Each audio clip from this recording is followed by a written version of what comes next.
Bonjour mes frères et sœurs. Aujourd'hui, nous allons continuer nos messages dans l'épître aux Romains. Je suis un peu attristé de voir qu'on arrive vers la fin de cet épître.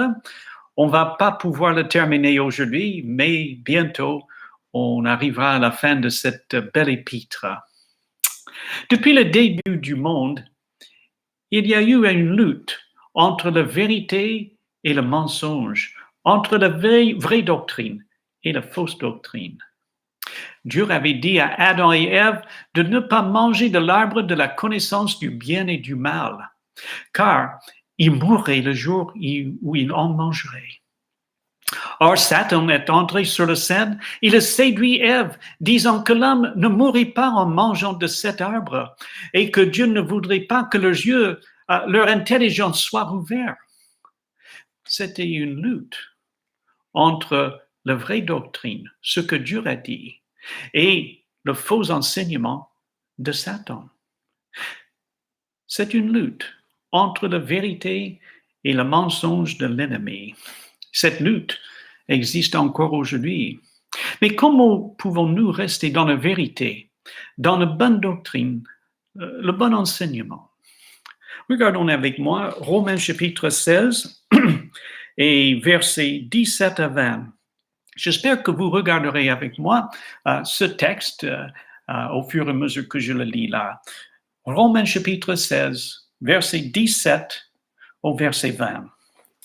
Je vous exhorte, frères, à prendre garde à ceux qui causent des divisions et des scandales contrairement à l'enseignement que vous avez reçu. Éloignez-vous d'eux. Car de tels hommes ne servent pas Christ, notre Seigneur, mais leur propre ventre. Par de bonnes paroles et par des éloges, ils séduisent les cœurs des gens sans malice. Pour vous, votre obéissance est connue de tous. Je me réjouis donc à votre sujet et je désire que vous soyez sages en ce qui concerne le bien et purs en ce qui concerne le mal. Le Dieu de paix écrasera bientôt Satan sous vos pieds. Que la grâce de notre Seigneur Jésus-Christ soit avec vous. Voilà notre texte. Mais comment pouvons-nous rester dans la vérité, dans la bonne doctrine, le bon enseignement?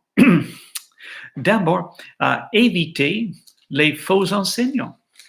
Nous voyons dans notre texte, prenez garde, frères, à ceux qui causent des divisions et des scandales.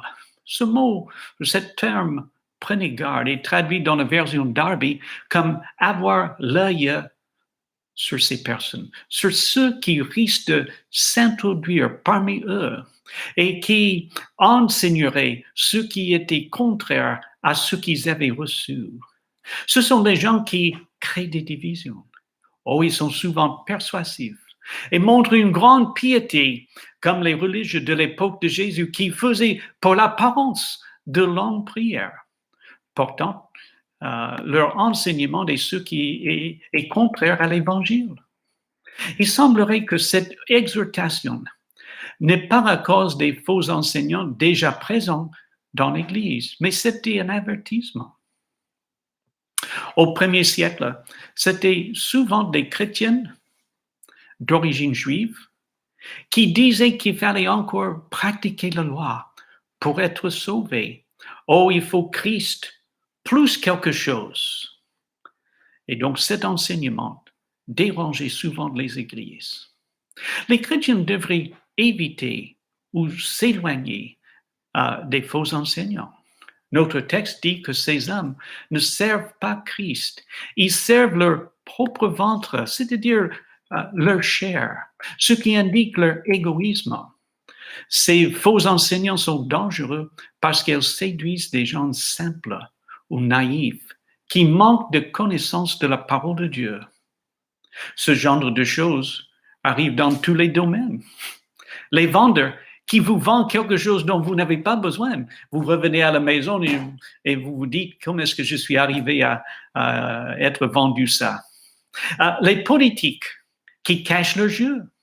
Rappelons-nous que Hitler a séduit un peuple très intelligent, le peuple allemand. Alors, dans le domaine spirituel, il y a des beaux parleurs qui séduisent les cœurs par des bonnes paroles. Des hommes d'un charisme humain ont souvent séduit les gens par des fausses doctrines. Parfois, nous entendons l'idée que si nous demandons quelque chose avec foi, oh, Dieu le fera. Que Dieu réponde à la prière est vrai, mais Dieu a aussi sa volonté. Je connais un cas où l'Église annonçait, si une personne n'est pas guérie de sa maladie, c'est parce qu'elle n'a pas suffisamment de foi. Alors la personne était en train de mourir et sa foi était doublement éprouvée. D'une part par la maladie et d'autre part parce qu'elle n'était pas guérie. Donc c'était une épreuve de faire face à la maladie, mais aussi, est-ce que j'ai la vraie foi? La famille vivait cette même épreuve parce que eux, ils priaient aussi. Ce n'est pas toujours la volonté de Dieu de guérir. Si nous voulons rester dans la vérité, il faut rejeter les faux enseignants et leurs doctrines qui nous éloigneront de la vérité. Et si nous voulons rester dans la vérité, il est nécessaire aussi d'obéir à la vérité.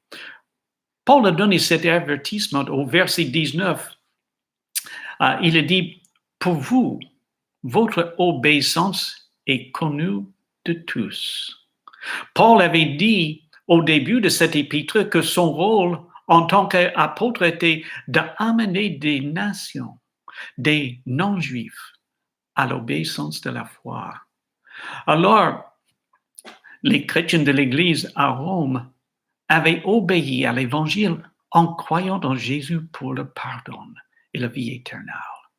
Paul nous a montré comment obéir à l'Évangile dans cet épître. Au chapitre 3, versets 23 et 24, Paul dit, « Tous, en effet, ont péché et sont privés de la gloire de Dieu. Et c'est gratuitement qu'ils sont justifiés. » Ce mot « justifié » veut dire déclaré innocent. Déclaré innocent par sa grâce, au moyen de la rédemption qui est en Jésus-Christ. Dans ce même chapitre, au verset 28, Paul dit, « Nous comptons que l'homme est justifié par la foi sans les œuvres de la loi. » C'est en croyant que Jésus est mort pour nos péchés que nous sommes sauvés. Romains chapitre 10, verset 9 dit, « Si de ta bouche tu confesses que Jésus est Seigneur, et si dans ton cœur tu crois que Dieu l'a ressuscité des morts, tu seras sauvé. » Alors, on obéit à la vérité, d'abord en croyant en Christ. Mais l'obéissance de la foi va plus loin. Le chrétien croit aussi qu'il est affranchi du péché pour ne plus servir le péché. Le chrétien devient un instrument de justice, c'est-à-dire quelqu'un qui fait le bien autour de lui. Le chrétien désire marcher aussi par l'esprit, afin de ne pas accomplir les œuvres de la chair, c'est-à-dire de pécher, de faire de mal aux autres. Mais comment expliquer l'idée de marcher par l'esprit? Galates 5, 26 emploie un mot pour marcher qui veut dire marcher pas à pas avec l'esprit, comme les gens qui marchent au rythme du tambour.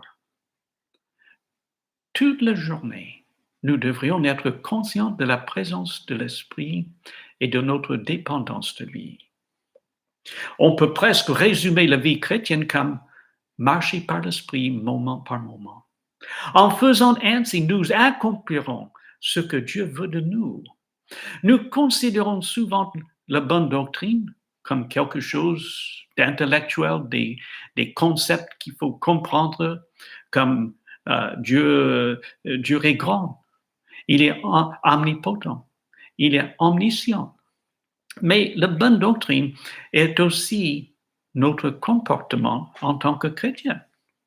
Dans Tite 2, l'épître à Tite, chapitre 2, Paul dit à Tite, dit ce qui est conforme à la saine doctrine, dit que les vieillards doivent être sobres, respectables, sensés, sains dans la foi, dans l'amour, dans la patience. Vous voyez, ce sont non pas des doctrines, mais des comportements.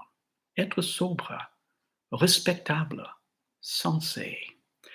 Obéir à la foi, à la vérité, inclut notre comportement. Paul avait beaucoup de soucis à l'égard des chrétiens et des églises, mais il peut dire au sujet des chrétiens de l'église à Rome que leur obéissance était un sujet de joie pour lui. Il dit dans notre texte là, je me réjouis donc à votre sujet.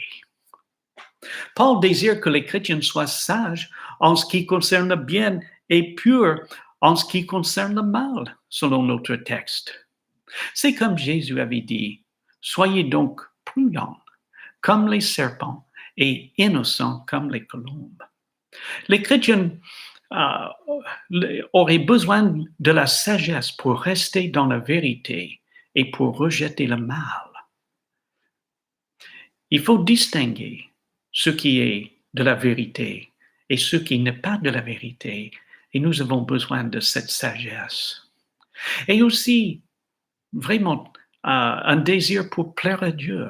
Ézéchias était un roi qui voulait plaire à Dieu. Le pays de Juda était rempli d'idoles. C'était à l'époque vers 722 avant Jésus-Christ. Et le pays de Juda était rempli d'idoles. Mais ce roi pieux, Ézéchias, a fait enlever toutes les idoles du pays. Oh, d'autres rois avant lui savaient qu'il fallait détruire les idoles. Mais ces autres rois manquaient le courage pour obéir à Dieu. Ce même courage de la part de Dieu lui a permis aussi de refuser des conditions de capitulation données par le roi d'Assyrie. Le roi d'Assyrie était le roi le plus puissant dans la région. Et il avait dit à Ézéchias, « Oh, je vais vous emmener en exil. » Et justement, le roi Ézéchias a refusé ce terme de capitulation. Il a dit, non, non, non, non, on ne va pas nous rendre à vous. Et justement, l'ange de l'Éternel a frappé l'armée égyptienne pendant la nuit. Une bonne partie de son armée a été détruite par l'ange de l'Éternel. Dieu a sauvé ce roi pieux. C'était un roi qui obéissait à la vérité et qui faisait confiance à Dieu dans les difficultés de la vie. Mais qu'est-ce que Dieu dit aujourd'hui que vous devriez faire? Nous sommes toujours face à cette épidémie, mais Dieu nous dit souvent dans sa parole, ne craignez pas. En tant que chrétiens, obéissons à ce commandement de la part de Dieu. Et nous serons plus tranquilles, n'est-ce pas? Il nous dit aussi, ne vous inquiétez pas. Y a-t-il des domaines dans votre vie où vous n'avez pas encore obéi? Dieu nous a donné son esprit pour nous aider à accomplir la volonté de Dieu. Et finalement, dans notre passage, la grâce de Dieu assure la victoire.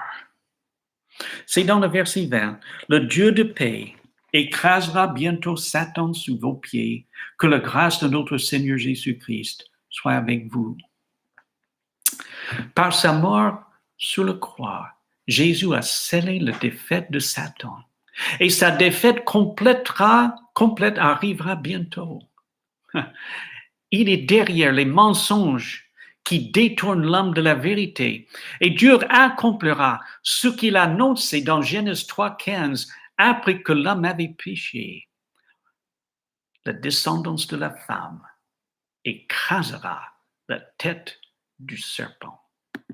Nous pouvons être confiants de cela et du fait que le Dieu de paix inaugurera le règne de paix sous Jésus-Christ. Il n'y aura pas de paix avant que Satan soit vaincu.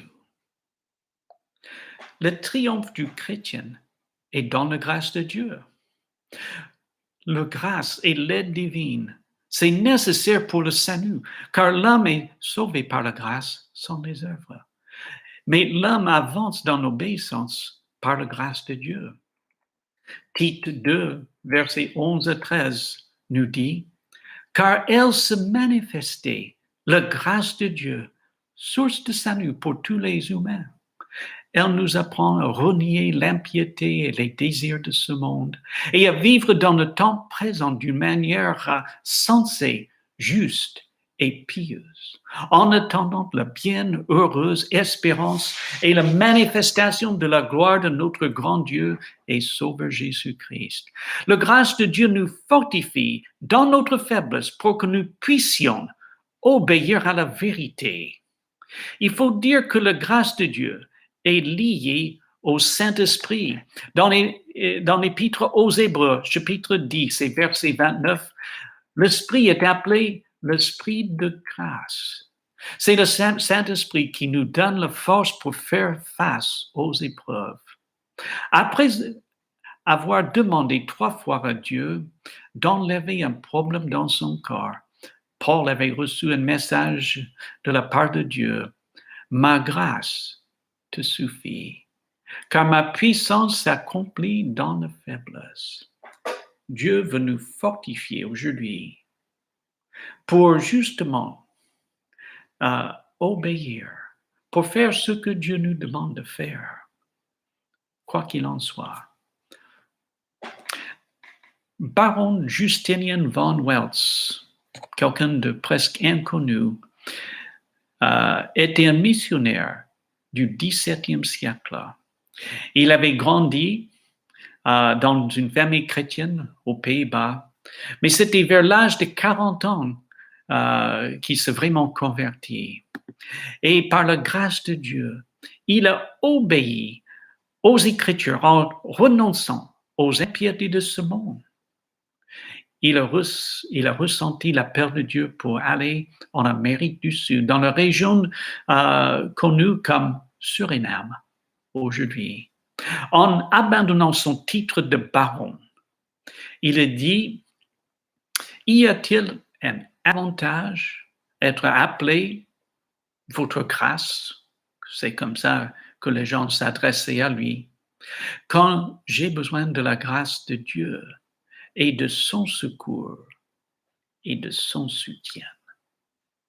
Il est allé au Suriname, mais il est mort après 2 ans dans le pays, soit tué par des animaux, soit par la malaria. On ne sait pas. Et même s'il n'a pas gagné une personne pour Christ, il a triomphé en faisant la volonté de Dieu par la grâce de Dieu.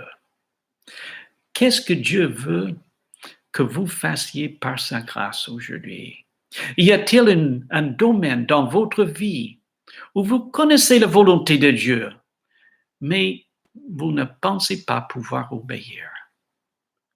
Réfléchissez bien. La grâce de Dieu est là pour vous aider à aimer les autres, être généreux avec vos biens, à pardonner, à prier, à faire confiance à Dieu, comme nous venons de dire par rapport à l'obéissance, à ne pas craindre. Qu'est-ce que Dieu veut qu'on fasse aujourd'hui pour lui? Et nous sommes dans une lutte. Et l'ennemi veut nous éloigner de la vérité. Oh, il va bientôt être écrasé sous les pieds des chrétiens, en quelque sorte. Paul voulait mettre en garde l'Église.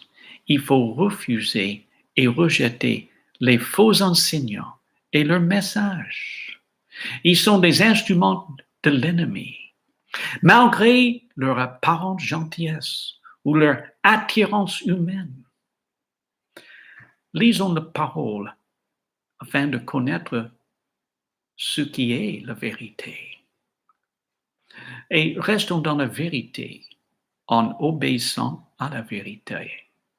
En choisissant l'obéissance, cela nous fait progresser dans notre marche avec Dieu. L'obéissance entraîne l'obéissance. Chaque victoire nous fortifie. Mais malheureusement, la désobéissance entraîne souvent d'autres désobéissances. Ce n'est pas facile de rester dans la vérité, mais Dieu nous a donné son esprit.